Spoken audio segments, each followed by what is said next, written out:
cercle vertueux de libres penseurs.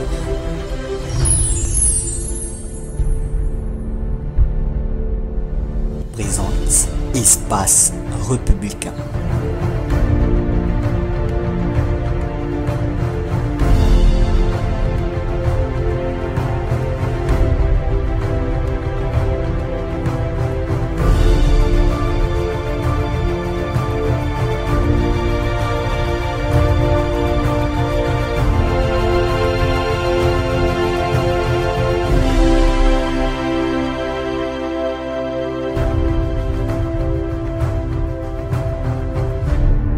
Espace républicain.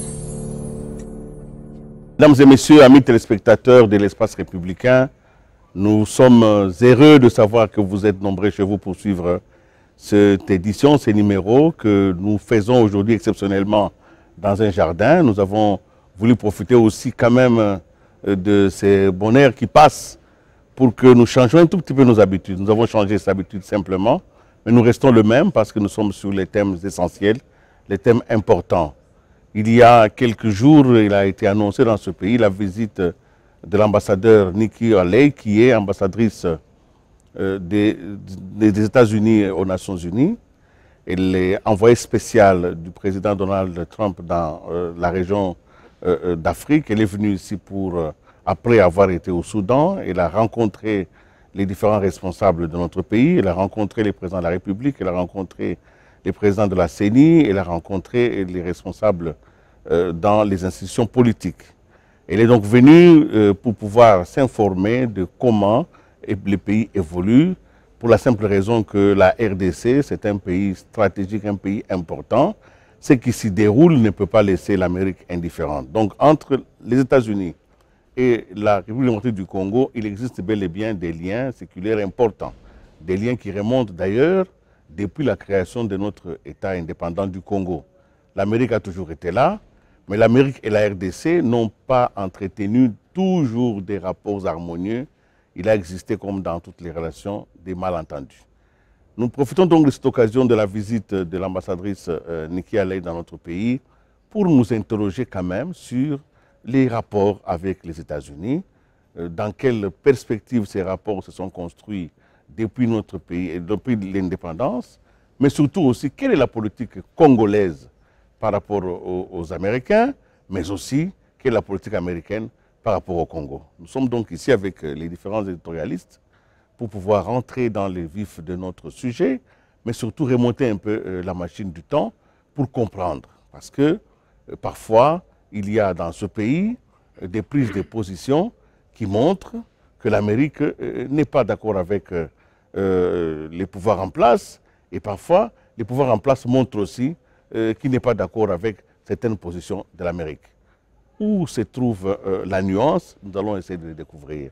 Je voudrais donc vous saluer tous et vous souhaiter de suivre très bien cette émission qui va directement aller dans le vif du sujet. Vous avez suivi toute l'actualité, vous avez suivi ce qui a été dit, mais ce n'est qu'un élément de notre analyse d'aujourd'hui. Alors, je voudrais d'abord demander à Freddy, que je salue, qui est revenu de Côte d'Ivoire, qui a consacré justement la une de la Renaissance sur les processus électoraux en RDC, les discours du président Joseph Kabila aux Nations Unies, c'est toujours à New York. Freddy, vous revenez et évidemment, le président dit ni ingérence ni dictat, c'est donc un aspect de la mentalité congolaise par rapport aux étrangers. Mais ici, je voudrais vous demander, vous qui connaissez très bien les États-Unis aussi, quel est aujourd'hui l'état d'esprit des Américains par rapport à l'Afrique et à notre pays? Quelles sont les pensées principales? Comment l'Amérique aborde en 2017 la question africaine? Aujourd'hui, si Donald Trump a envoyé quelqu'un dans notre pays, c'est qu'il est en train certainement d'attendre quelque chose. Quel est l'état d'esprit des Américains aujourd'hui? Oui, je pense que depuis que le président Trump est là, il n'a pas encore élaboré sa politique africaine, les États-Unis d'Amérique, pardon. La dame qui est arrivée au Congo, dans la prise de décision au niveau de la politique étrangère, elle vient après le département d'État. Donc c'est quand même important quand elle est venue ici pour voir les responsables. Mais il faut aussi dire que depuis que Trump est au pouvoir, il a dit très clairement, c'est d'abord l'Amérique. Donc il y a une rupture entre la politique étrangère de Trump et celle d'Obama. Trump, c'est un homme d'affaires. Je pense que... Mais il est déjà chef d'État, hein? Oui, oui, l'esprit d'abord, parce que dans la psychologie des chefs d'État américains, des présidents américains, la formation, les passés jouent beaucoup plus. Donc, il reste un homme d'affaires, il va beaucoup plus privilégier les affaires. On parlera moins des droits de l'homme et de la démocratie. D'ailleurs, il a dit, on n'a pas le temps d'aller encore reconstruire des États. C'est fini ça. Je pense que c'est un message très clair pour nous, les Africains. Mais ce qui est beaucoup plus important, c'est savoir, on a connu une période ici avec les démocrates. C'est depuis Clinton. On a connu la guerre. Et cette guerre qui a fait que le Congo soit instable jusqu'à aujourd'hui. Trump peut-être est venu écouter les Congolais pour savoir comment il faut faire pour s'en sortir. Parce qu'il faut dire que sur le plan économique, l'Amérique n'a pas beaucoup d'intérêt ici. Mais ce qui est un peu paradoxal, c'est de voir qu'on a fait la guerre en 1997 pour barrer la route à la Chine, qui n'est pas l'accès aux matières premières. Mais curieusement, il n'y a pas longtemps, Tengue Funguru m'a été vendu aux Chinois. Donc ça pose un problème. Je pense qu'il faudrait que, de notre côté, que nous changeons notre manière d'analyser la politique étrangère américaine. Donc on a quitté la dimension affrontement entre des puissances. On est maintenant dans une dimension compétition et coopération. Donc il faut qu'on comprenne entre la Chine et l'Amérique, il n'y a pas d'affrontement. Il y a la compétition économique, mais il y a aussi la coopération parce que la Chine a beaucoup investi de l'autre côté. Ce qu'il faut relever ici, comme l'Amérique n'a pas d'intérêt économique important au Congo, pour le moment... C'est une façon de parler, hein? Bon, nous allons examiner tout ça. L'intérêt américain est beaucoup plus, je dirais, un peu sécuritaire. Ils peuvent avoir peur d'avoir des djihadistes ici, des terroristes qui peuvent menacer l'Amérique. Donc, si la dame vient aujourd'hui ici, je pense que c'est pour peut-être voir la dimension sécuritaire et comprendre qu'est-ce qui ne va pas. Ça fait plus de 20 ans que le Congo est instable. On ne va pas dire ça à cause des Congolais. Il y a des tirés des ficelles. Et il faut aussi comprendre qu'avec l'imitation géopolitique, actuellement, il n'y a pas seulement que l'État américain qui est un acteur. Vous avez des acteurs non étatiques, tels que les Soros, qui jouent beaucoup plus. Il y a d'autres personnes aussi qui jouent. Les multinationales qui peuvent décider au-dessus des États. Donc il y a beaucoup d'éléments qui interviennent. Et ce que moi je demande aux Congolais, c'est d'être lucide. Parce que dans ce qui se passe aujourd'hui, c'est un tournant historique. Nous devons définir où sont nos intérêts. Moi, je suis quelquefois malade quand je vois les gens dire je suis pro-américain, pro-chinois, pro-européen. Ça n'a pas de sens. Il faut mettre le Congo au centre. Qu'est-ce qu'on peut faire pour notre peuple, pour notre pays, que d'ici 3 générations, que nos enfants vivent correctement. Merci beaucoup, Freddy. Nous allons quand même essayer de remonter un peu les passés. Nous sommes en 1885, à la conférence de Berlin. Notre pays est créé par la volonté des puissances, et nous ne le répéterons jamais assez. Il est créé comme un espace... je n'aime pas ce mot-là, Jérôme Sekana. Je n'aime pas ce mot-là, mais c'est quand même les grandes puissances décident de laisser à cet espace l'accès libre pour le commerce international. Mais nous sommes un État indépendant du Congo, et c'est l'Amérique, les États-Unis d'Amérique, qui n'ont d'ailleurs que moins de 100 ans d'ailleurs à l'époque, qui reconnaissent pour la première fois, qui reconnaissent le Congo comme un État indépendant. Alors, depuis lors, nous n'avons jamais quitté l'Amérique. L'Amérique a toujours été présente, quels que soient les sous-traitants entre-temps. Mais alors, c'est à partir de 60 que nous reprenons l'indépendance.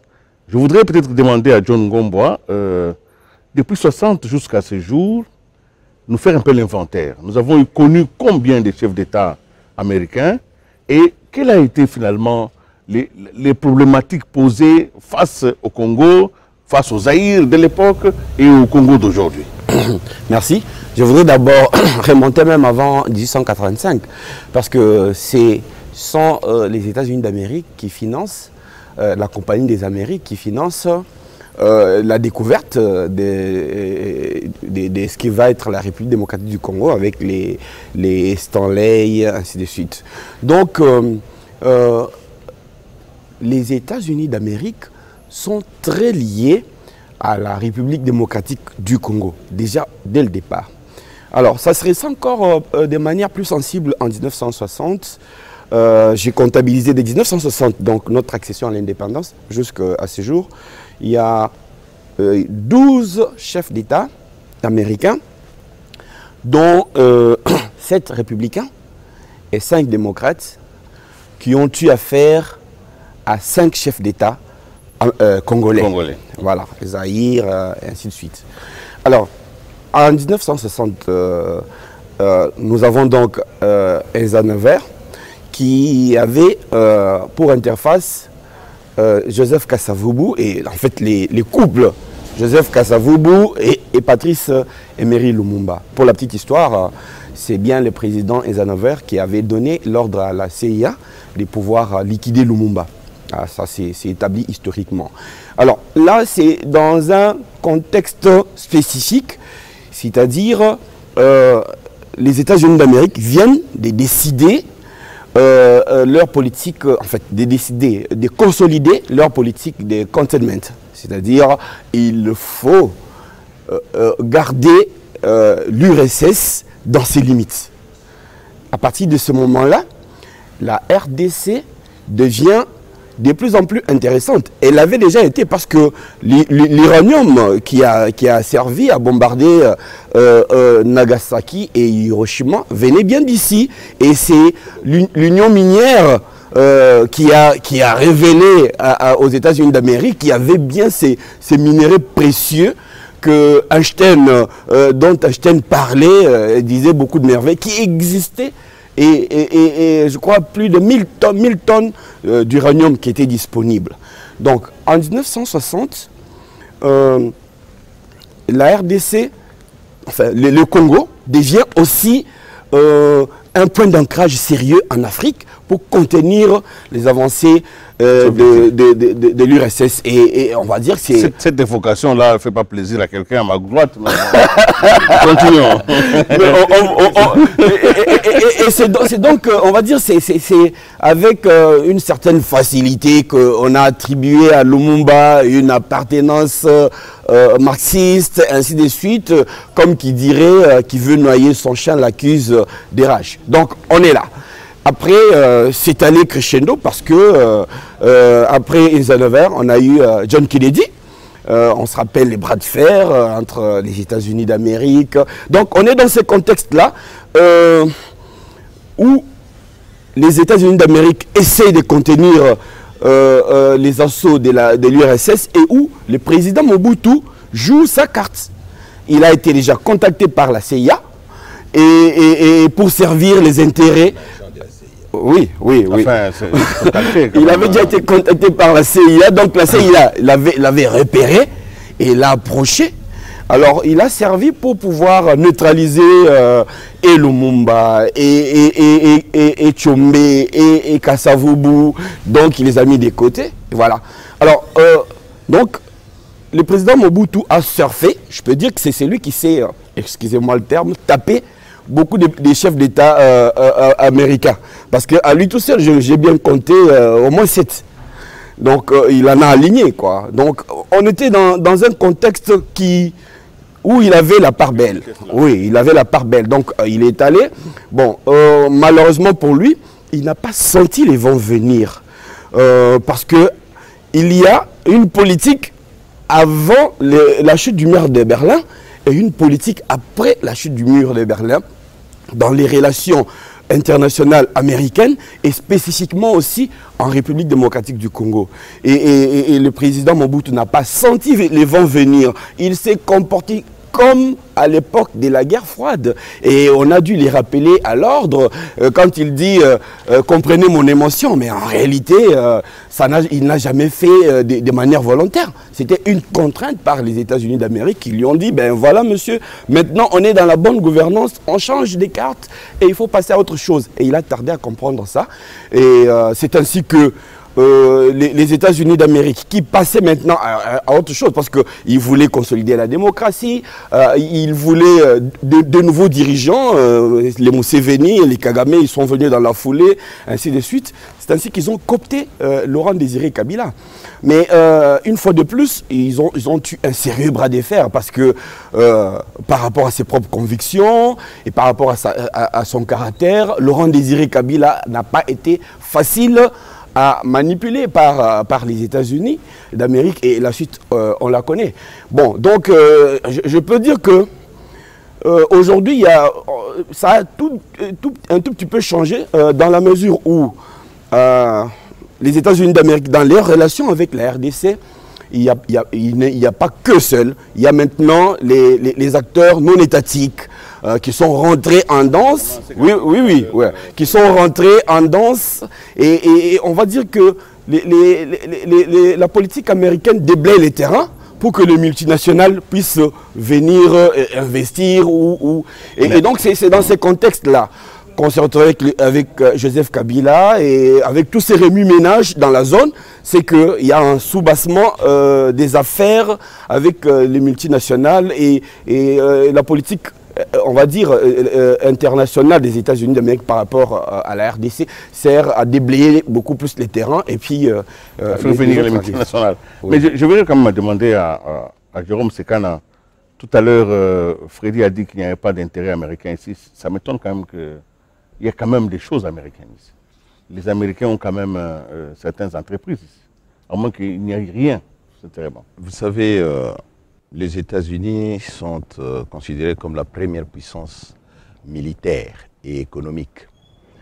Et ils doivent en partie cette reconnaissance grâce à l'uranium de Chicxulub que vous avez évoqué déjà en 40-45, quand bien même ce sont les Belges qui avait donné ça et Einstein a parti de l'Allemagne pour s'exiler et donner la formule pour la fabrication de la bombe atomique. Depuis ce temps-là jusqu'à aujourd'hui, la CIA a un regard perspicace sur la mine de Chicxulub et tout ce qui se passe dans ces domaines-là. Avec même la situation que nous vivons aujourd'hui, les bras de fer entre les États-Unis et Pyongyang, vous trouvez encore quelque chose là-dedans. Et il faut reconnaître ici que les Américains ont un grand intérêt en République démocratique du Congo. On ne peut pas être une première puissance économique au monde si vous n'avez pas le contrôle des richesses naturelles. Vous voyez la carte du monde, partout, s'il y a eu la guerre en Irak, et ainsi de suite dans d'autres pays, en sous-main, il y a toujours les intérêts. Et nous sommes le coffre-fort. Le coffre-fort du monde en matière de ressources naturelles, vous avez les cuivres, vous avez les cobaltes, vous avez les coltans aujourd'hui qui entrent dans la fabrication non seulement des équipements informatiques, mais aussi des équipements qui montent dans l'espace. Et les gens ne le savent peut-être pas, les États-Unis ont un intérêt important ici en République démocratique du Congo parce que l'aéroport international d'Ndjili est une piste de secours d'atterrissage de la NASA. Cela veut dire que tous les appareils, les engins spatiaux qu'ils envoient là-bas et même les navettes spatiales, en cas de problème, vu du ciel, l'aéroport international d'Ndjili est très visible et quand vous entrez même dans Google, c'est considéré comme, en cas de problème sérieux, on peut toujours recourir. Donc ces pays-là, on ne peut pas dire que ce pays-là n'est pas connu des Américains ou les Américains n'ont pas un intérêt. Il y a des intérêts. Et la preuve, c'est que dernièrement, nous avons cédé notre grand gisement de Tenke-Fungurume Mining. Bien sûr que la Gécamine a vendu ça à Freeport-McMoRan, dont j'ai eu le privilège de visiter en Arizona, à Freeport-McMoRan, plutôt à Morenci. C'est pour vous dire qu'ils l'ont fait parce qu'ils savent qu'en République démocratique du Congo, il y a des minéraux stratégiques qui renforcent la puissance économique des États-Unis et ces minéraux permettent aux États-Unis à garder le devant de la scène dans les domaines économiques, mais également dans les domaines militaires. C'est ce qui fait qu'il n'y a pas vraiment des des guerres économiques entre les États-Unis et la Chine, mais il y a une compétition. Une compétition où la présence de la Chine, parce que la Chine a investi plus que les États-Unis, dérange un peu le plan, non seulement des Américains, mais également des Occidentaux. C'est ce qui fait que parfois, on diabolise un peu l'investissement chinois, alors que ce soit les Américains, que ce soit les Européens, ils ont essayé de transplanter leurs usines, profitant de la main-d'œuvre qui est bon marché au niveau des États-Unis. Et tout ça, quand vous regardez de très près, on comprend que non seulement la Chine verse beaucoup d'argent au Trésor américain, je rappelle ici que la Chine détient un bon de trésor au niveau de la Federal Reserve de plus de 3 500 000 milliards de dollars américains. Ce qui fait que la stabilité de la monnaie américaine et le dollar repose en partie sur les placements de ce qu'on appelle les fonds souverains des Chinois qui ont pu caser ça là-bas. Et les Américains aujourd'hui ne peuvent pas avoir une guerre frontale avec les Chinois de peur que ça ne puisse avoir des conséquences dans leur économie. Et maintenant, la Chine est en train de voir comment lancer sa monnaie pour essayer de faire concurrence à la monnaie américaine, bien sûr, avec la banque des BRICS et comme ça. Alors, la République démocratique du Congo, il faut comprendre, par rapport à ce que disait mon ami, c'est que depuis la mort de Lumumba, les Américains, bien sûr, avaient commandité la mort de Lumumba. Mais ils ont regretté ce qu'ils ont fait et ils ont décidé, que ce soit démocrate ou républicain, de pouvoir travailler maintenant pour la stabilité. C'est pour cette raison qu'ils ont approché Mobutu et ils travaillent plus sur la stabilité. Parce que s'il y a la stabilité en République démocratique du Congo, qui a 9 voisins, eh bien, cette stabilité peut avoir des conséquences positives dans la sous-région. Mais s'il y a des désordres ici, ça peut avoir aussi des conséquences néfastes au niveau de l'Est. C'est pour cette raison que les Américains ont un œil et font tout pour qu'il y ait d'abord le respect des droits de l'homme, qu'il y ait le processus électoral, et ils sont prêts même à mettre la main à la poche pour venir au secours de la République démocratique du Congo et posent des conditions. Voilà pourquoi la dame Niki est arrivée. Elle a fait des déclarations, bien sûr, avant de venir, mais nous pensons que, étant entendu que nous n'avons même pas un ambassadeur des États-Unis ici, c'est l'ambassadeur guinéen qui assume l'intérim.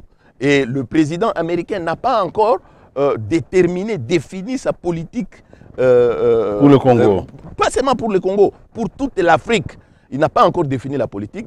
Voilà pourquoi il fallait, étant entendu qu'il y a des crises, notamment au Sud-Soudan, notamment en République démocratique du Congo, notamment dans d'autres pays africains, il a fallu qu'une diplomate de très haut rang vienne, écoute tout le monde, et il faut s'attendre peut-être à des réactions à son retour à Washington pour que nous puissions comprendre ce qui se passe. Mais ce qui est vrai est que les Américains, ils ne peuvent pas ne pas avoir des intérêts en République démocratique du Congo, dans la mesure où la plupart des multinationales qui sont, et ça je vais terminer par là, qui sont à l'Est, pas seulement qui sont au Rwanda, au Burundi et surtout en Ouganda, achètent les minéraux qui proviennent de la République démocratique du Congo. Et souvenez-vous, Barack Obama avait mis sur pied la loi Dodd-Frank.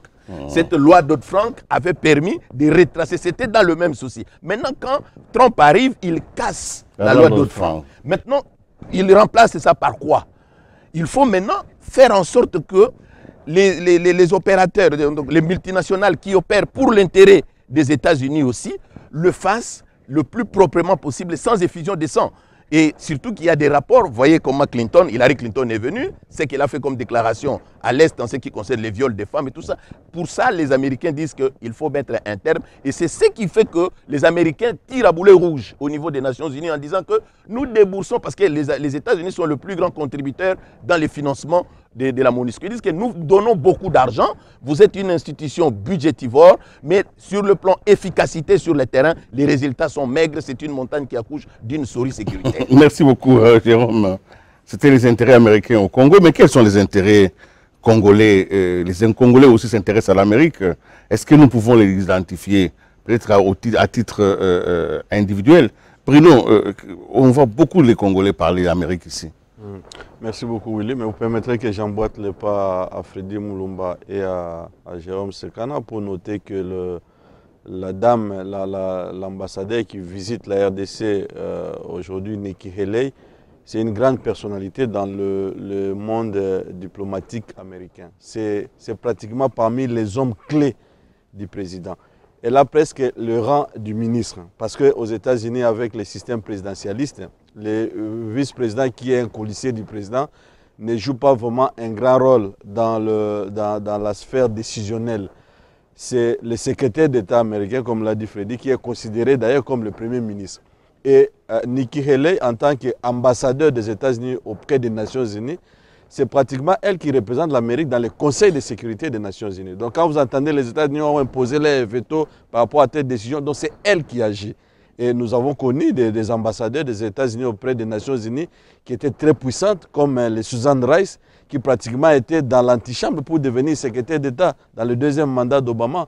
Malheureusement, sa responsabilité a été reconnue, engagée dans les opérations contre l'ambassade américaine à Benghazi. Elle a été recalée, mais aussi par ses accointances du Rwanda par rapport au conflit en République démocratique du Congo. Donc c'est une grande personnalité et c'est ce qui explique parfois toute cette excitation autour de sa visite. Il y a à boire et à manger, mais surtout à manger. Pour répondre à votre question, il y a beaucoup d'intérêts congolais par rapport à l'Amérique. L'Amérique aujourd'hui fait partie des 10 pays au monde où on trouve plus de Congolais. Même si comparativement à la Belgique, à la France, à la Grande-Bretagne, en Afrique du Sud, l'Amérique est un peu loin, mais on dénombre aujourd'hui officiellement plus ou moins 37 000 Congolais vivant aux États-Unis. En réalité, ils sont un peu plus de 50 000 avec les immigrations clandestines. Vous savez combien de Congolais parfois ils fuient à l'étranger sans être officiellement invités.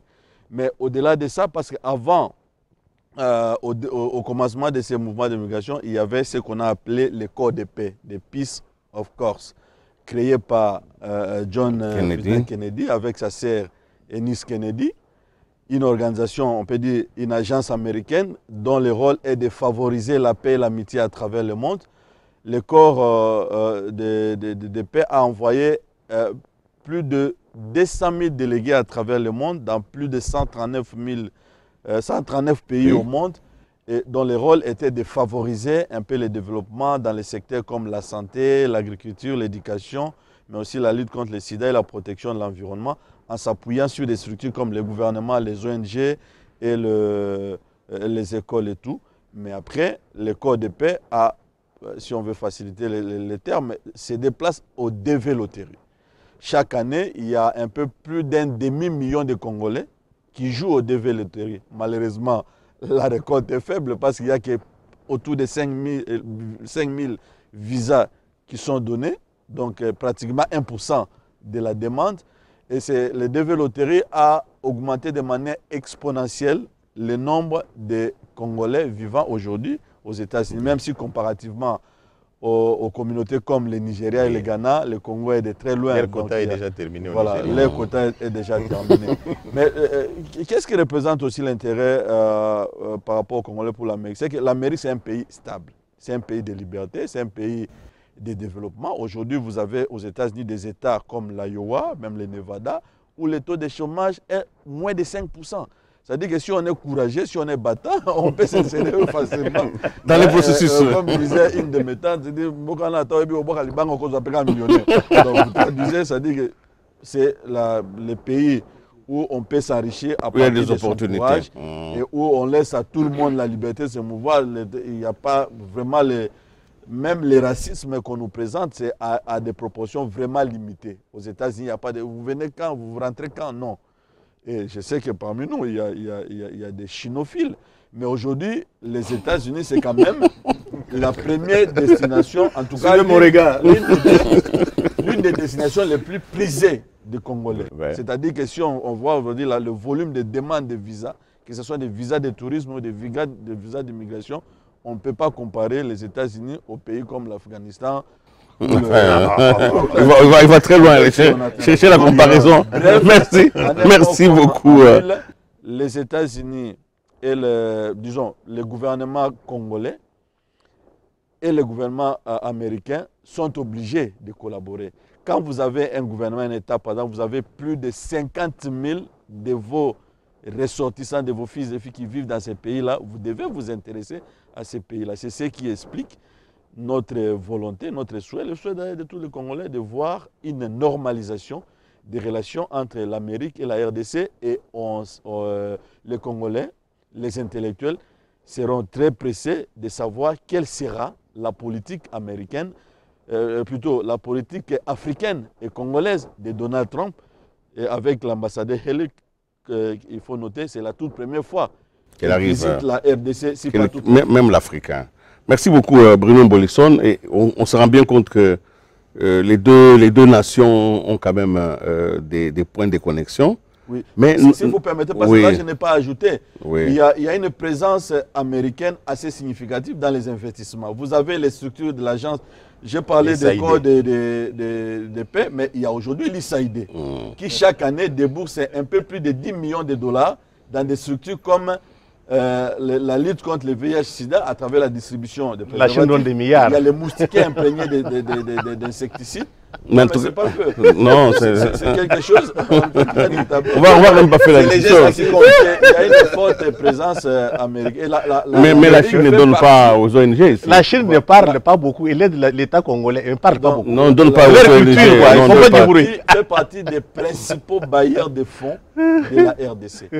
Alors, merci. Diana qui n'a pas parlé, je sens quand même qu'il est un peu fatigué aujourd'hui.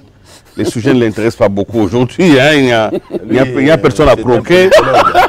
Mais est-il que, Diana, il y a quand même des conditions pour que les deux nations puissent collaborer. Vous remarquez par exemple que c'est toujours des invectives et parfois des sanctions. Et le Congo réclamant, d'ailleurs, notre ami l'a dit, pas d'ingérence, pas de dictat. Quand on lui dit non, écoutez, votre peuple demande ceci, vous ne lui donnez pas. Les autres disent aussi aux Américains, ce n'est pas de cette manière-là que l'on doit collaborer. Il y a donc un minimum de conditions pour que les deux nations puissent collaborer. Depuis 1960, nous ne sommes pas parvenus, comme on dit dans le football, à installer les jeux. Nous sommes toujours dans les zigzags et dans, malheureusement, les coups de force. À votre avis, quelles sont les conditions de collaboration? Oui, peut-être que c'est nous qui n'avons pas encore établi notre système de jeu. Comme on dit en football, hein, parfois vous voyez que l'adversaire peut vous endormir, il peut vous empêcher de faire votre jeu, il vous distrait. Il fait un jeu, vous le suivez et vous allez voir que le match se termine ou bien il vous marque un but. En fait, lorsque vous regardez la politique américaine depuis Eisenhower jusqu'à ce jour, il y a une certaine constance. Et cette constance, c'est dans ce qu'ils appellent American Way Life. Donc là, c'est un fil conducteur. Tous les présidents que John vient de citer ici, dans tout ce que Jérôme vient de dire, tout est mis dans tout ceci. Et au-dessus de tout ça, il y a le principe Make America Great Again. Faire de l'Amérique toujours. L'anglais, toi. Non, vous voyez que John... ça c'est le principe de tous ces présidents. C'est pourquoi vous allez vous rendre compte que j'ai vu l'embarras de Jérôme. Lorsqu'il parlait des relations avec la Chine, il cite des chiffres. Mais quand il parle du Congo, non, il est dans le potentiel, dans la spéculation. C'est pour vous dire que réellement, les intérêts économiques... Qui dit économie dit chiffres quantifiables. Qu'est-ce qu'on peut quantifier? Il n'y a rien. Et tout ce qu'on fait là-bas, c'est quoi? C'est dans la politique américaine de faire l'Amérique toujours plus grande. Donc c'est l'intérêt américain qui continue. C'est l'intérêt américain qui compte. À travers tous les présidents. Si c'était le gars, si c'était le fil conducteur, la question que vous avez posée, c'est comme nous ne pouvons pas nous passer de l'Amérique dans une certaine mesure, à quelles conditions collaborer avec? Mais c'est ça, je suis en train d'arriver à... Je vous en prie, vous avez la parole. La première condition, c'est d'être nous-mêmes. Vous allez vous rendre compte que des pays qui sont eux-mêmes sont beaucoup plus tranquilles avec l'Amérique. Mais quand vous... J'ai dit au départ que quand vous vous laissez prendre au jeu, Quelqu'un qui, vous savez, quand nous qui avons fait la brousse, vous transportez un enfant sur les épaules, vous demandez, mais papa, nous arrivons quand? Il dit non, c'est prêt là. Tu vois cet arbre, quand nous arrivons, nous arrivons. Vous arrivez là-bas, non, c'est encore prêt. Et c'est comme ça qu'on vous transporte. Et sous cela, dans cette diplomatie, il y a eu quoi? La diplomatie des droits de l'homme. On nous a dit que pour que vous puissiez collaborer avec nous, il faut les droits de l'homme. Et cette politique des droits de l'homme, la diplomatie des droits de l'homme a amené à ce qu'on a appelé l'intervention... les droits d'ingérence. Les droits d'ingérence humanitaire. Donc, vous vous rendez compte qu'à ce moment, on ne vous donne pas la possibilité de vouloir, vous, ce que vous voulez pour que vous soyez en bon terme. On vous dit ce que vous devez faire pour que vous soyez en bon terme avec les États-Unis d'Amérique. Et je me suis posé la question, un moment, c'est dans mon lit, je me suis dit, est-ce que nous qui parlons français, est-ce que les Américains nous comprennent? C'est la question que je me pose. Est-ce que les Américains comprennent ce qui se dit en français ou en lingala? C'est la question que je me suis posée. Parce que vous allez vous rendre compte. Soyez un peu plus précis. Oui, je me comprends. Les Américains comprennent mieux Kagame, qui parle anglais, que nous. Les Américains comprennent bien Museveni, qu'ils ne nous comprennent. Les Américains comprennent bien les Kenyans, ils sont silencieux, quel que soit ce qui se passe au Kenya, parce qu'ils sont anglophones. Vous allez imaginer à travers le monde, vous ne verrez pas un pays anglophone qui a des relations tumultueuses avec les États-Unis d'Amérique. Je me suis posé cette question, est-ce que pour que nous puissions... Il y en a quand même un peu. Il y a quand même les Zimbabwe, hein, quand même. Les Zimbabwe, juste, c'est le cas où quelqu'un qui est là-bas, il a dit, je voudrais être moi-même. Il a dit, je voudrais être moi-même. On lui a dit, bon, soyez vous-même, mais alors, pas avec nous. C'est ça, c'est le seul Zimbabwe. Là, partout ailleurs, quels que soient les problèmes, ils se comprennent. Et vous vous rendez compte qu'à l'époque de Mzee, on a voulu même nous imposer l'anglais. Pour la première fois, je me suis opposé à Mzee, c'était dans cette histoire-là. Pour la première fois, parce que j'ai écrit des articles pour m'opposer à ce que nous devenions anglophones. Et mais si c'était fait, on aurait quand même pu nous comprendre l'Amérique aujourd'hui. On allait nous comprendre. Et oui. C'est ça le problème, qu'on nous comprenne en nous imposant ce qu'ils veulent. Donc pour qu'on ait dans Make America Great Again. Alors, une sous-question, voilà. Une autre question, peut-être que vous gardez la parole, parce que là, je vous sens vraiment sur la bonne lancée. Les Américains disent défendre des valeurs universelles, notamment celles de la démocratie, des droits de l'homme, du respect de l'intégrité physique et tout ça. Ce n'est pas seulement des valeurs américaines, c'est des valeurs universelles, et estiment que toute nation démocratique doit aller dans cette direction-là. Est-ce qu'il nous est, pour que nous soyons nous-mêmes, nous devons renoncer à ces valeurs-là? Oui, c'est pourquoi je vais poser un peu la question. En 1960, Lumumba était contre quelle valeur universelle? On l'a accusé d'être communiste. Il y a un parti communiste aux États-Unis d'Amérique. Il y avait des communistes en France. Il est interdit. Oui, il y avait des communistes en France. Son ami Georges Marchais était toujours là. Et ainsi de suite. Pourquoi ils n'ont pas commencé par éliminer tous ces communistes-là? Ils ont venu éliminer les communistes congolais. Vous vous rendez compte? Valeur universelle. Je pose la question aujourd'hui, on vous parle de la démocratie. Y a-t-il moins de démocratie au Congo qu'en Ouganda? Y a-t-il moins de démocratie au Congo qu'au Rwanda? Y a-t-il un opposant qui, parce qu'il se présentait candidat, il est mis en prison ici? Donc, vous allez vous rendre compte que les valeurs là, toutes ces valeurs sont calculées par rapport aux intérêts américains.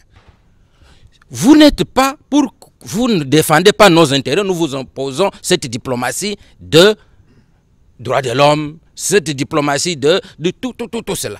Donc, c'est pourquoi j'ai dit, il faudrait peut-être... Et je ne sais pas si le président l'a dit à cette dame, mais je suis certain qu'il l'aura dit. Dans le tête-à-tête, on ne saura jamais ce qui s'est dit. Mais parce que ce n'est pas acceptable qu'on soit des hommes, que vous défendiez des valeurs universelles, et dans ces valeurs universelles, vous niez à tout un État, à tout un peuple, le droit de penser comme ils veulent. Au même moment, vous défendez. Est-ce que le fait, le Congo, de vouloir être ce qu'ils sont, de coopérer avec qui ils soient, avec la Chine, avec son ami en Turquie là, et tout ça, est-ce que ce n'est pas un droit pour nous? Très bien. Notre droit doit venir toujours des États-Unis d'Amérique, de la France, des États-Unis, de la Belgique. Au moins, vos propos sont clairs et reposent la problématique. Ça donne un peu à celui qui n'a pas parlé depuis Josué de renchérir, parce que nous sommes bel et bien dans cette équation Le Congo doit quand même muter vers quelque chose pour trouver les connexions avec l'Amérique. Et Diana vient de définir ici en disant, voilà, nous devons être nous-mêmes. Les Américains disent, non, le choix de vous-même, c'est un choix peut-être qui est contre certaines valeurs que nous défendons. Il dit encore que ces valeurs défendues, c'est sous le label la Pax Americana. Nous sommes dans une problématique quand même philosophique importante. Quelle est votre approche? Oui, mon approche, d'abord, je voudrais commencer par le commencement.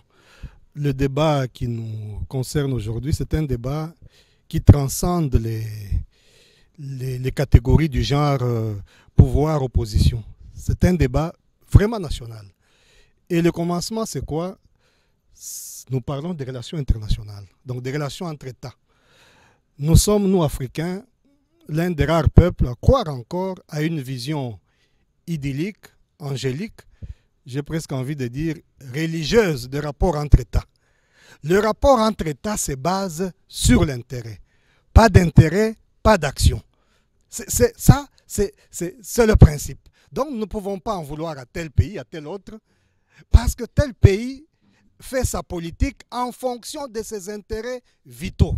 C'est une question fondamentale, cher ami.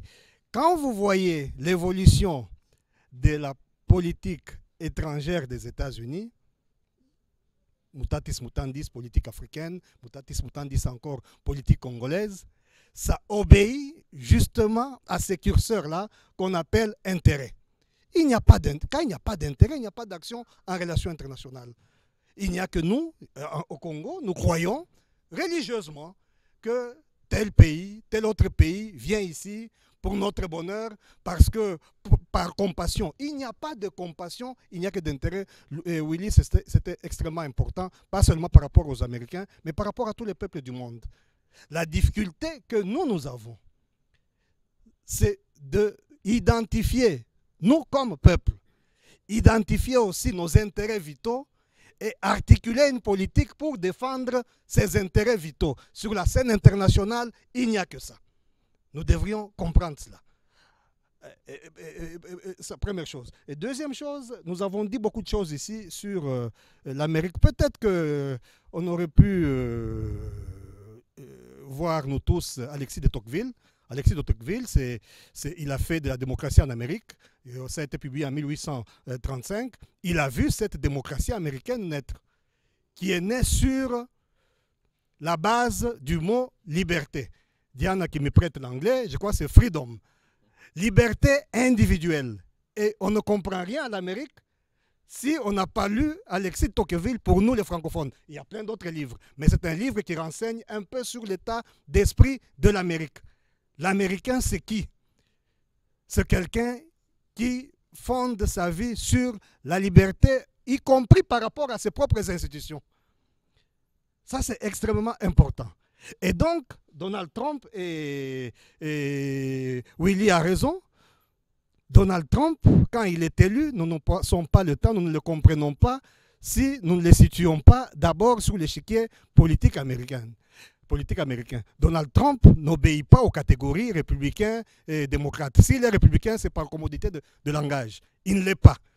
Donald Trump, c'est un courant qui a toujours existé en Amérique, un courant américaniste un peu du genre l'Amérique aux Américains. Il est dans cette conception-là. Donc quand il ne connaît pas, non, conservateur, on en trouve aussi, conservateur tout court. D'abord, Bush, c'est un conservateur.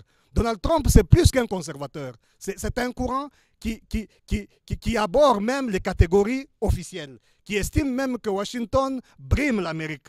Washington, ça dit l'establishment. C'est ça, Trump. Et cet homme, quand il envoie l'ambassadrice Nikkei ici, il est de bonne foi parce qu'il ne comprend rien à l'Afrique.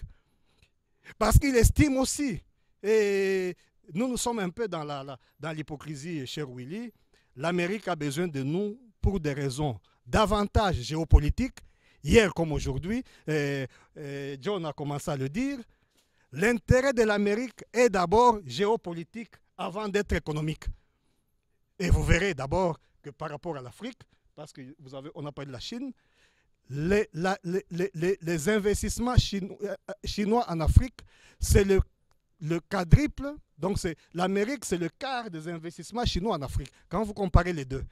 Vous prenez la GOA, la loi sur le commerce, l'importation. Nous venons de réintégrer là. Oui, avec 38 pays. Mais ça ne représente qu'1% des importations américaines. C'est vous dire que l'intérêt de l'Amérique, les intérêts, il y en a, mais il est d'abord géopolitique. Il est géopolitique pourquoi? Parce que par rapport à l'Afrique, l'Amérique, c'est la lutte pour la sécurité, donc sa sécurité, et c'est normal. C'est la lutte pour la sécurité pétrolière, et c'est aussi le développement de ce qu'ils appellent le commerce et la démocratie. Or maintenant, qu'est-ce qui se passe? La sécurité pétrolière, l'Amérique avec le gaz de schiste, donc avec la fracturation hydraulique en Amérique, l'Amérique est en train de s'autosuffire sur le plan énergétique. Donc c'est une Amérique qui n'est plus très regardante à l'extérieur. L'élément qui reste essentiel pour l'Amérique, c'est l'élément sécuritaire. Et ce n'est pas par hasard que l'ambassadrice Nikki Haley soit allée à Goma. Et est venue à bord d'un avion militaire. Oui, ce n'est pas par hasard. C'est aussi parce que cette Amérique qui veut rentrer dans son nombril, c'est une Amérique nombriliste, celle de Trump. Il faut couper les vivres dans tout ce que Trump estime comme c'est du gaspillage de Washington, notamment les contributions américaines dans les agences internationales. Ce n'est pas un président internationaliste, c'est un président plutôt qui regarde le nombril américain. Donc ça me paraissait important. Et je voudrais maintenant finir par notre vision à nous. Bolisson a parlé Bolisson a parlé des Congolais qui sont en Amérique. Oui, tout ça c'est très sympathique. Mais ça ne procède d'aucune politique pensée. Les autres Bolisson, quand vous avez des Français qui sont ici, la France sait pourquoi ils sont ici. La France, la Belgique sait pourquoi les Belges sont dans telle partie du monde. Mais les nôtres qui y vont, la plupart, je m'excuse beaucoup, ils y vont pour des raisons alimentaires. Et donc c'est à nous maintenant à rationaliser cette migration-là, à la rendre utile. Mais sinon, ça restera folklorique, ça restera alimentaire, ça restera informel. Nous avons 3 Congolais à la NASA. Voilà. Oui, mais nous avons, mais le problème, bon. Est-ce qu'il y a des passerelles entre eux et le pouvoir? Nous n'avons pas cette politique de placement, effectivement. Je voudrais terminer par un élément. Parfois, très souvent, nous parlons des multinationales, mais ne nous trompons pas souvent sur les acteurs non étatiques. C'est en fait des créatures qui deviennent peut-être plus puissantes que leurs créateurs, mais ça reste des créatures. Ça procède de ce qu'on appelle le soft power. Un pouvoir, un État n'agit pas toujours à visage découvert. C'est ainsi que vous verrez dans tous les grands pays, il y a des agences de développement. On vous dit non, ça, ce n'est pas avec le gouvernement, traité avec telle agence, je ne les cite pas ici, mais c'est comme ça. Mais quand vous prenez la colonisation belge, mais la trinité coloniale belge que nous avons étudiée, ça reposait sur 3 piliers, vous le savez, c'est une trinité par définition, c'est 3. C'est l'administration, c'est le commerce et l'Église. Et donc l'Église fait partie du prestige d'un pays, de la géopolitique d'un pays. Vous voyez, donc quand nous parlons des acteurs non étatiques, c'est comme si on voulait innocenter les États. Non, ces acteurs non étatiques font partie du système. C'est un rouage là-dedans. Ça peut être plus puissant aujourd'hui, mais c'est justement dans l'air du temps. Mais simplement, ça reste dans ce qu'on appelle les soft power d'un pays. Merci beaucoup. Il ne nous reste pas beaucoup de minutes. Évidemment, cette visite a été une occasion importante pour les Congolais de laisser rentrer dedans, de s'invectiver, comme c'est l'habitude de la classe politique. Mais ici, à cette émission, nous avons voulu donner un peu plus de chance à la réflexion et à l'analyse. Alors, il nous reste simplement un défi, c'est celui de nous doter d'une vision nationale, de nous doter d'une politique qui réponde à l'identité des autres. Alors, est-ce que c'est possible? Et quels sont les canaux de cette politique-là? Oui, Willy, je pense qu'on ne puisse pas être dans la théorie, qu'on entre dans la pratique. En 2013, j'ai été invité au département d'État américain. On a fait 21 jours avec un Congolais. J'ai retenu 3 choses. Quand on est passé au département d'État, j'ai trouvé une dame qui travaillait ici à l'ambassade américaine en 2000. Elle s'appelle Catherine. Après mes interventions, elle m'a pris de côté. Elle m'a dit, nous sommes inquiets pour votre pays. On ne voit pas des choses émerger. 1. 2. Nous quittons Washington, nous sommes partis à New York. Il y a un think tank, Foreign Office, un truc comme ça, relational. avec un professeur. Je lui ai posé la question. Pourquoi vous passez par Kagame pour nous faire la guerre? Il dit qu'ici d'abord, l'Afrique, c'est un cas humanitaire. Il n'y a pas d'intérêt américain. On a toujours envie, on respecte le pouvoir fort. Alors que le discours ici était démocratie. C'est ce qu'il nous a dit. Nous quittons encore, nous arrivons à Tulane University, dans New Orleans. Là, on a eu un entretien, 8 Africains avec des étudiants qui s'occupent de l'Afrique. C'était une université blanche, hein, pour les riches. Après discussion, il y en a eu 2 étudiants qui m'interrogeaient. Après discussion, la dame qui traduisait, parce qu'il y avait un gars qui me disait le Congo est trop grand, il faut le diviser. On a eu un entretien très sérieux, je lui ai dit, les Congolais ne sont pas prêts à accepter ça. J'ai donné des arguments. En terminant, la dame qui traduisait de français en anglais, d'anglais en français, il me dit ceci, tu l'as convaincu. Ça signifie quoi? Dans les milieux américains, il y a encore des gens qui estiment que le Congo, quand on le divise en petits morceaux, on peut l'exploiter. Il ne faut pas qu'on soit naïf. L'Amérique, il y a tous les aventuriers du monde qui peuvent influencer la politique économique, la politique américaine, ça peut changer du jour au lendemain. Donc il faut que les Congolais soient sur les gardes de se battre pour éviter que ces pays implosent. D'où il faut une élite consciente, des aliénés et patriotes. Sans ça, M. Willy... Profession de foi, hein, vous n'êtes pas concret. Hein. Je pensais que vous allez arriver à quelque chose de concret. C'est concret. J'ai dit que j'ai parlé avec les Américains. Oui, ça c'est l'expérience. C'est pas la théorie. Ça c'est l'expérience. La question qui est, on va vous compléter, vous n'allez pas répondre tout ça vous-même. Tous ceux qui nous suivent peuvent aussi y répondre. Donc la question se pose. Nous faisons comment pour nous doter en tant que nation d'une stratégie générale face à ce qui nous apparaît aujourd'hui comme une urgence? Il faut prendre la conscience. Merci. Bruno, rapidement. Merci beaucoup, Willy. Je crois que, étant donné que les relations internationales sont basées sur les intérêts ou l'intérêt, c'est à nous de savoir formater cet intérêt-là. On a parlé de l'immigration des Congolais vers l'Amérique, mais nous avons oublié de noter que cette immigration, ce n'est pas seulement pour des raisons alimentaires. Je respecte bien le point de vue de José Naoué. Mais ce qu'il faut noter comme information, c'est que dans la classe politique, la classe dirigeante congolaise actuelle, quand on parle de la double nationalité ou de triple nationalité, elle est réelle. Et l'Amérique, la plupart de nos dirigeants, que ce soit ministres, députés, sénateurs, qui ont des doubles nationalités. La deuxième nationalité est souvent, si elle n'est pas française, elle est belge, elle est canadienne ou américaine. Ce sont eux aussi d'Africains, les 5. Et la plupart de nos élites, pas seulement les politiques, même ceux qui ont des richesses, des commerces, des grands hommes d'affaires, ont leurs familles installées, soit aux États-Unis d'Amérique, soit au Canada, et dans une proportion gardée en France, en Belgique et en Grande-Bretagne. Ça signifie que nous avons des intérêts de part et d'autre et nous pouvons exploiter. Poser la problématique de la formalisation de l'immigration, de tirer l'intérêt, c'est poser également la problématique de la raison d'être des ministères, comme le ministère des Congolais de l'étranger. On doit suivre les Congolais qui émigrent aux États-Unis ou au Canada.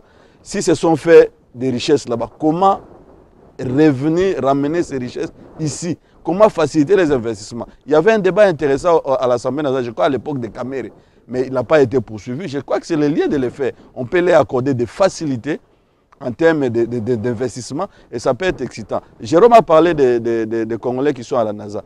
Il y a des Congolais qui sont à la NBA. Le cas de Mutombo Dikembe est patent, avec un investissement notable. Il y a aujourd'hui des Congolais au championnat MMA américain. Quand un combattant est au championnat MMA, il y a 99% qui soient millionnaires. On peut les aider à rapatrier les avoirs à l'investissement. Il y a aujourd'hui, pour terminer, je chute par là, un ministère dit de la pêche. Mais sur le fleuve Congo, de Kinshasa jusqu'à Kisangani, il n'y a aucune pêcherie industrielle. Alors que chaque année, chaque mois, vous avez des conférences aux États-Unis où on parle du développement de la pêche. Mais on peut exploiter cette coopération en état pragmatique, comme le veut Freddy Moulumba, en cherchant des investisseurs pour venir. Conscience et merci beaucoup. Diana, rapidement, parce que chacun prendra la parole pour terminer. J'ai entendu des histoires. Vous savez que, en ce qui concerne les Congolais de l'étranger, je vous raconte, je ne sais pas s'il y a quelqu'un qui était avec nous à l'époque de Mzé, on leur avait lancé l'appel que venez, trouvez tout ce que vous pouvez. Nous avons des carrés miniers, on va vous donner. Nous les avions reçus sur l'île. On leur a même présenté l'île là à côté de ce... Ce n'était pas à l'époque de Diassa Diassala. Oui, oui, hein? avec, ça, avec pas des hommes le sérieux. ministre de la Reconstruction, Denis Kaloumet. C'était pas des hommes sérieux à Avec le l'époque. ministre Denis Kaloumet. Une forte pluie nous avait... Aujourd'hui, on a construit la cité du fleuve avec un investisseur qui est venu, mais on leur avait donné cette île-là. Venez même ici, construisez quelque chose de touristique qu'il n'y a jamais eu. Je voulais dire ceci, que tous ils sont venus plus pour être ministres. Alors, j'ai dit ceci, il nous faut une conscience. Il y a quelqu'un qui disait, que j'ai lu il n'y a pas longtemps, qui a dit que la force d'un régime n'est pas dans le nombre des chambres, dans la qualité de ces chambres, mais c'est dans l'information. Aujourd'hui, l'Amérique, c'est d'abord l'information. L'Union européenne, tout ceci, c'est d'abord l'information. Nous faisons-nous suffisamment connaître? C'est ça le problème aussi. Quand nous disons qu'on ne nous comprend pas, est-ce que nous faisons nous comprendre? À l'époque de Mzee, nous avions essayé de faire un petit calcul. Mugabe était là, Sam Nujoma était là, et Eduardo Santos était là, au Palais de la Nation. On nous a conviés, il y avait Kisonga Manzika, là, que Dieu repose son âme, nous étions.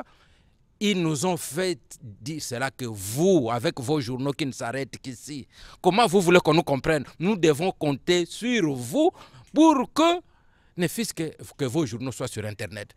Ils ont donné l'exemple du Rwanda. Rwanda, une petite thèse faite à l'université sur l'Inter-Rwanda. Le gouvernement vulgarise cette thèse. Le petit journal qui ne disent pas grand-chose que vos journaux ici, ça reste. Donc l'information, c'est ça la qualité d'un pays, nous devons le faire.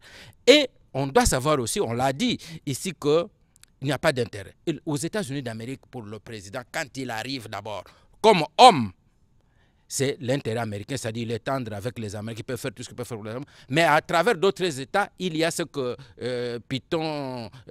Olivier Piton, que je lisais hier, les cynismes d'État. Dans ces cynismes d'État, donc comme on dit à Lingala, quand leurs intérêts sont là, ils n'ont pitié des personnes. Merci beaucoup. Quand vous allez voir l'Irak, Somalie, Libye. Merci. Et Jérôme prend la parole très rapidement. Merci beaucoup. Et puis nous allons terminer avec vous. Nous devons donner une identité à notre politique. Lorsque nous parlons avec les Américains, vous voyez tout à l'heure, là on venait d'évoquer les relations bilatérales entre les États-Unis et la République démocratique du Congo. Vous voyez qu'il y a une certaine constance. Républicains ou démocrates aux affaires, c'est la même chose. Quand les Américains parlent avec une nation, ils parlent des intérêts des Américains. Et quand ils sont unis, en tout cas, vous pouvez tout faire, vous ne pouvez pas les diviser. Ce qui n'est pas le cas pour nous. Et voilà pourquoi j'ai dit que nous avons besoin d'une identité politique. Au jour d'aujourd'hui, nous devrions réfléchir pour éviter la balkanisation que combat notre ami depuis des lustres. Nous devons donner un visage congolais à la politique extérieure de la République démocratique du Congo. Dire que quand il y a un problème, qu'on ne voit pas les individus, mais qu'on voit la République démocratique du Congo. Qu'est-ce que nous voulons? Si Kasavubu était là, il est parti, sa politique, quand il part, Mobutu vient avec autre chose, il commence à zéro. Quand Mzee arrive, il recommence à zéro. Et Kabila vient, il essaie de colmater les brèches. Il n'y a pas une boussole. Je suis sérieux. Il n'y a pas une boussole, il n'y a pas des piliers qui sont là qu'on ne doit pas bouger, quel que soit le fait que le pouvoir change de main.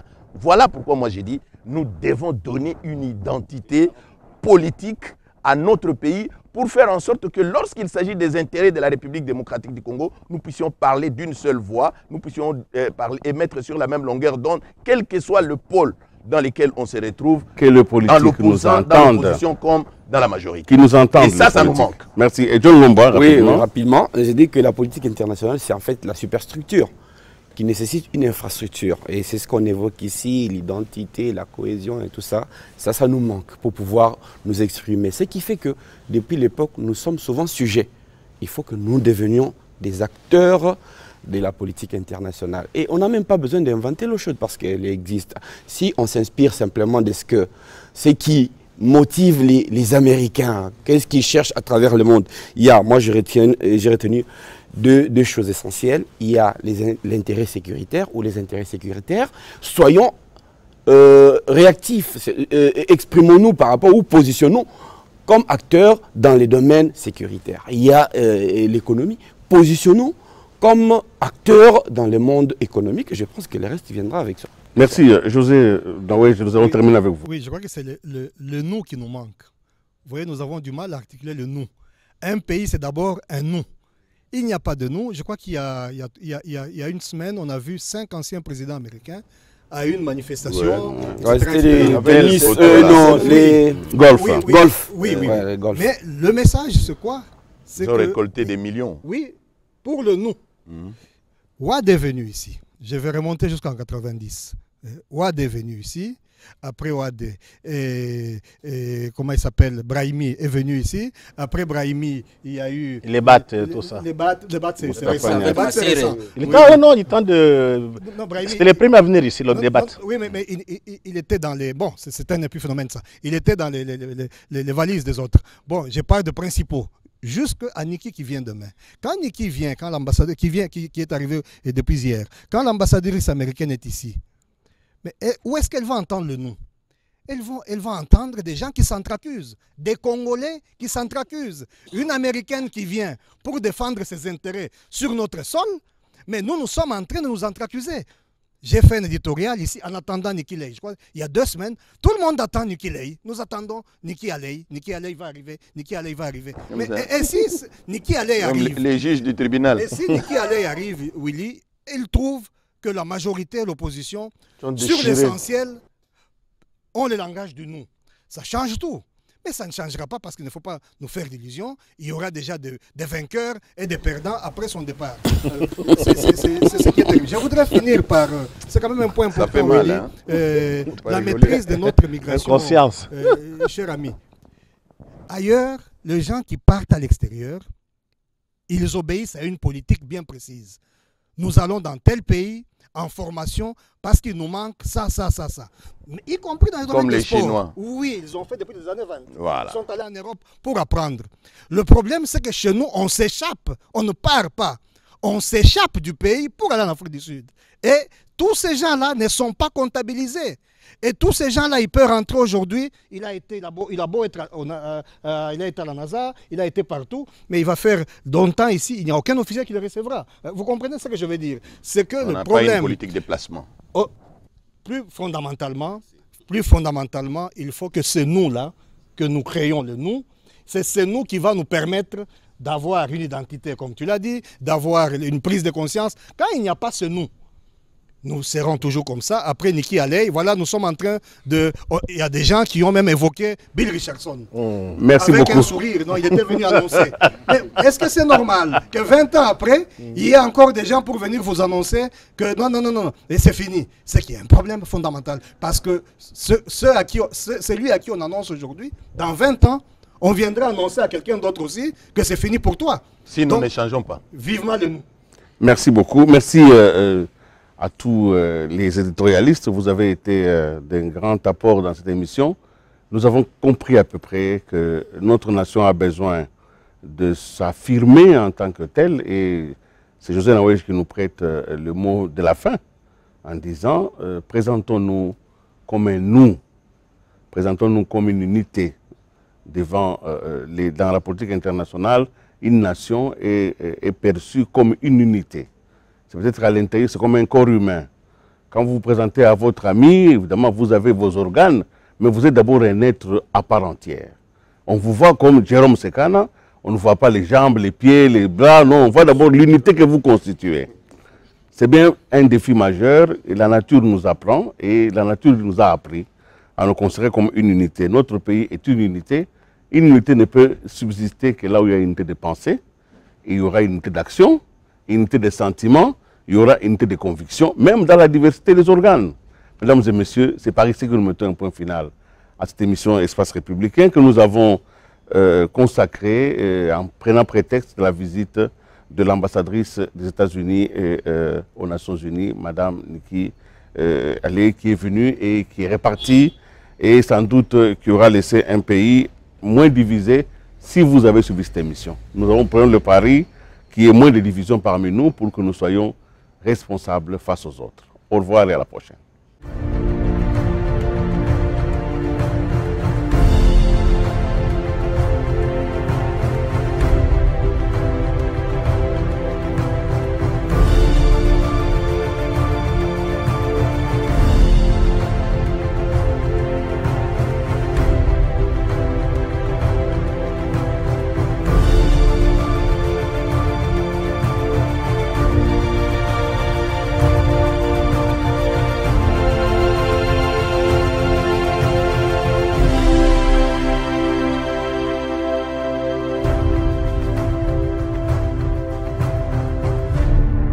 Espace républicain.